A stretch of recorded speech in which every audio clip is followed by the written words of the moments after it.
بسم اللہ الرحمن الرحیم۔ مہر کی کم سے کم مقدار کیا ہو اور زیادہ سے زیادہ مقدار کیا ہے، شریعت کی روشنی میں حضرات کے سامنے عرض کرنا چاہتا ہوں۔ مہر کی جہاں تک تعلق ہے زیادہ سے زیادہ کا، تو قرآن کریم کی آیت مبارکہ ہے سورہ نساء آیت نمبر 20، وَآتِيتُمْ إِحْدَاهُنَّ قِنْطَارًا فَلَا تَأْخُذُوا مِنْهُ شَيْئًا۔ اس آیت سے یہ بات واضح ہوتی ہے، صاف ہوتی ہے کہ مہر کی زیادہ سے زیادہ کوئی مقدار متعین نہیں کی جا سکتی کہ آپ یہ کہہ دیں کہ جی 1 لاکھ سے اوپر کا مہر نہیں باندھ سکتے یا 10 لاکھ سے اوپر کا مہر نہیں باندھ سکتے۔ اللہ نے اگر گنجائش دی ہے، وسعت دی ہے، تو جتنا چاہے مہر باندھے۔ قنطار فرمایا کہ پہاڑوں کے برابر کسی نے اگر مال دے دیا تو اس کو واپس نہیں لے سکتا۔ حضرت عمر رضی اللہ تعالیٰ عنہ نے ایک بار ممبر پر تشریف فرما ہوئے اور منع فرمایا کہ زیادہ مہر مت باندھے کوئی، اس کی تاکید فرمایا۔ آپ امیر المؤمنین تھے، خلیفۃ المسلمین تھے۔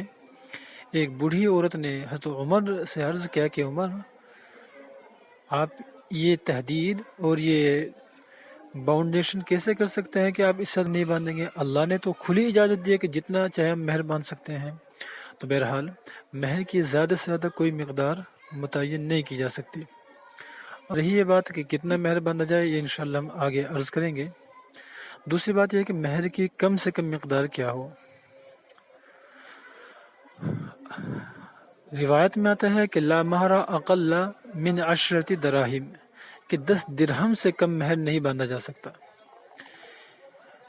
ایک طرف تو یہ روایت ہے، دوسری بخاری کی اور دوسری کتابوں میں روایت آتی ہے کہ اللہ کے رسول علیہ السلام کے زمانے میں صحابہ نے نکاح کیا اور خود اللہ کے نبی نے صحابہ کا نکاح پڑھایا، اور کسی کا انگوٹھی پر، کسی کا قرآن کی چند صورتوں کے اوپر گویا کہ نکاح کر دیا۔ بعض صحابہ کے پاس میں کوئی مال نہیں تھا تو آپ نے کہا کہ کچھ ہے، لوہے کی انگوٹھی ہے یا کوئی بھی انگوٹھی ہے چاندی کی ہے، اسی کے اوپر آپ نے نکاح کر دیا، حالانکہ وہ چاندی کی انگوٹھی 1 تولہ کی بھی نہیں تھی، آدھے تولہ کی۔ بہرحال تو اس وجہ سے ایک طرف تو یہ ہے کہ کم سے کم مہر 10 درہم ہو، 10 درہم سے کم کا مہر نہیں ہو سکتا۔ دوسری طرف وہ روایات ہیں کہ جس میں انگوٹھی پر اسی طریقے سے قرآن کی صورتوں پر مہر کو گویا کہ مہر باندھا گیا ہے۔ تو اس وجہ سے ائمہ مجتہدین میں ایک گنا اختلاف ہو گیا۔ حضرت امام ابو حنیفہ رحمہ اللہ فرماتے ہیں کہ مہر کی کم سے کم مقدار 10 درہم ہے، اس سے کم مہر نہیں ہو سکتا۔ اور آج کے اوزان میں، یعنی آج وزن کے اعتبار سے 10 درہم تقریباً 32 گرام بیٹھتے ہیں، یعنی 32 گرام چاندی۔ تو اب اگر کوئی آدمی مہر باندھنا چاہتا ہے تو کم سے کم 32 گرام چاندی یا اس کی قیمت روپوں میں کسی بھی چیز میں ہو، اس سے کم کی مہر نہیں باندھی جا سکتی۔ اگر کوئی کم کی باندھتا ہے تو جب بھی 32 گرام ہی دینی پڑے گی، یا اس کے روپیہ ہی دینا پڑے گا۔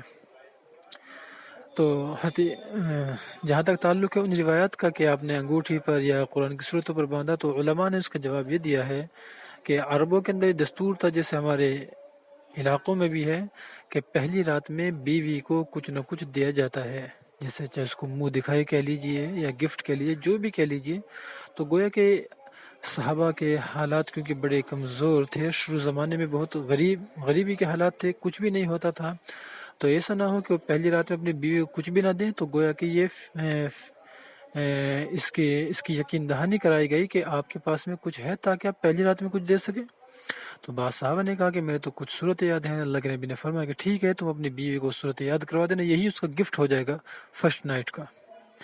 بہرحال تو زیادہ سے زیادہ مہر کی کوئی مقدار متعین نہیں ہے، اور کم سے کم 32 گرام چاندی سے کم مہر نہیں باندھی جا سکتی۔